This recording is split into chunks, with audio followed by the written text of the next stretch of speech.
guys, welcome back for another video. And Chris, when is a helicopter not a helicopter?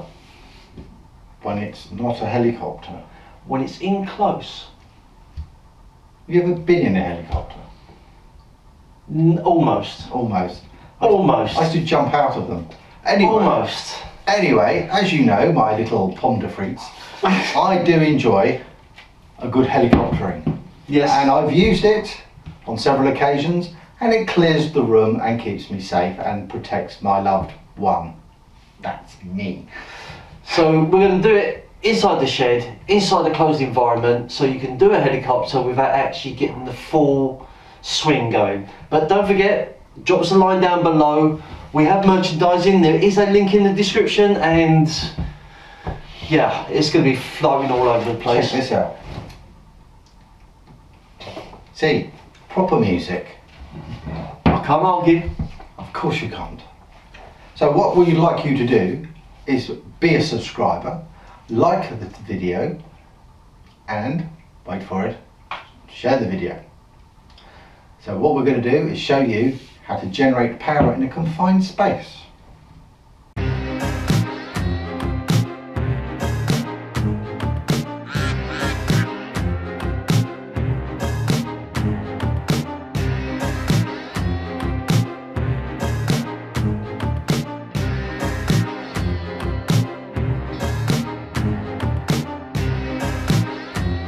Let's look at the technique. As you know, a helicopter's a nice big action, but if I'm in here, this could be a corridor, it could be a gangway, an aisle, it could be our local supermarket even. I can't do this in here.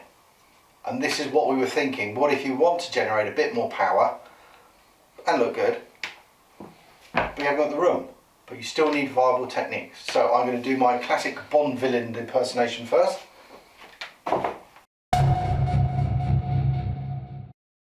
I can't straight away. So what I've done is taken the helicopter and put it in by the 3x6 as well. So I'm just doing this from static. You can move your feet with this, you can change angles and directions. So I'm bringing my hand up, so I'm covering straight away, and I'm going to let the cane hit my arm. So then I can rotate my arm, my hand, other hand's going behind my head, and it's in contact with my body all the time. As this comes back, my hand comes out, the cane is running around the back of my neck, and I've come through.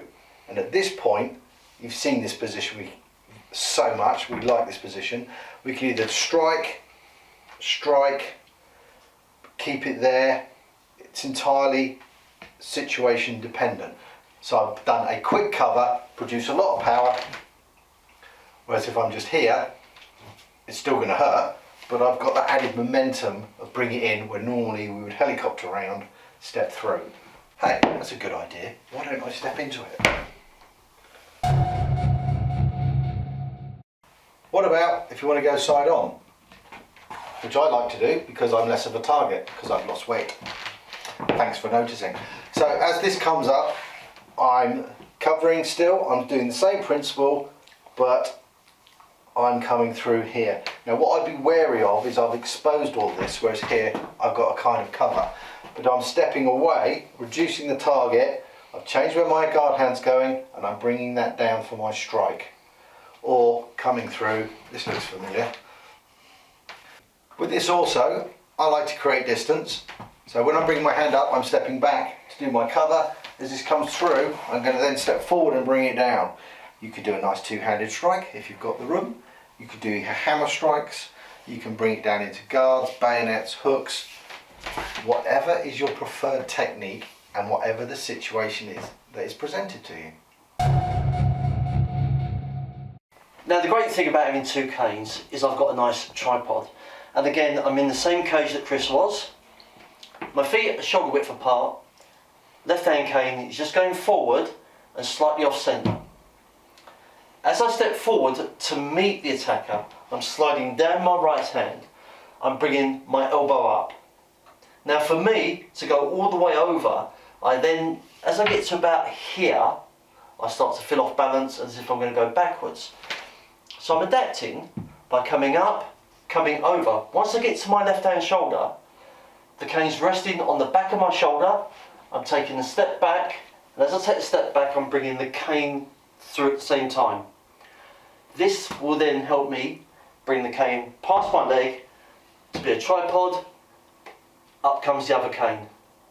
Again, you could be coming this way, coming over and striking through. Let's have a look at the footwork on this. So the footwork, both feet shoulder width apart, left cane is going forward and slightly out. As I'm meeting the attacker, I've pushed, put the foot forward, hand goes up, comes over. When I'm ready to release the strike, I'm pushing my left cane, putting my right leg back to bring it through, and as you can see, the cane's come all the way to the floor, ready to give me more support. Kev's going to come in. We're going to do this slow. I'm aware of the situation. I know what's coming. I may have pushed him away, so this is my follow-on technique, if you like. So as he comes in, I've come up. As you can see, the cane, I've put my arm in, I'm pushing into him. I'm not blocking this arm, I'm attacking the arm with my arm. I can then control, bring it round. Now here, I can either strike down, step back, do a big strike, or I can do a nice two-handed strike, and away we go. My big intention there was getting his arm across his body so he's got less ability to attack me with the other arm. For those of you who've watched our programs before, stay tuned. So as the attack comes in, if you remember our Hungar principles, as I'm doing that, I could also be pulling and push. I'm stopping there, he's about to go. No, I'm alright, go on. So as I'm doing that, I'm going to pull, step back as I'm pulling, and then I'm going to be striking. That's a good place to hit, because I won't kill you. Shoulder blade. It hurts. It does, thank you. Well done. If you don't want to hurt the Kev, what we can do, play around with some reaction drills, use our nice foam bow, and as that comes up, I didn't have to do anything, because it's not going to hit me. So that's something, again, to be aware of. Don't train. I've seen people hold pads over here and say strike.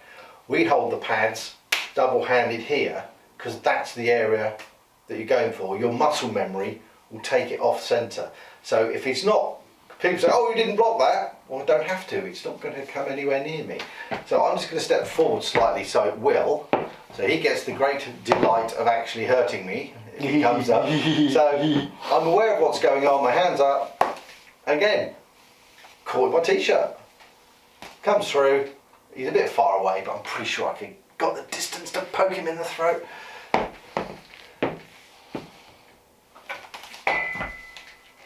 It's coming through. Even if I'm doing a parry block. If I'm not, I'm using my elbow.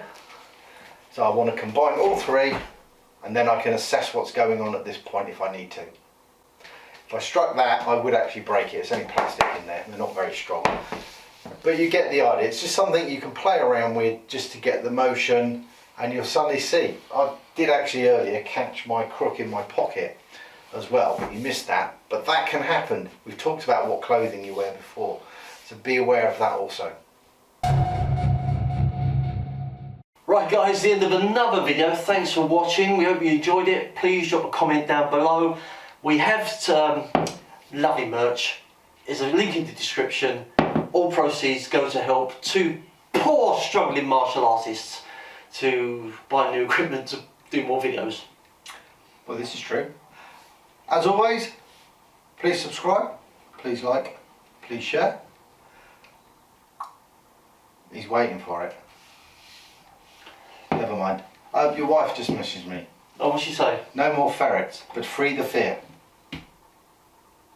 Keep the tiger caged, baby. I'm a tiger.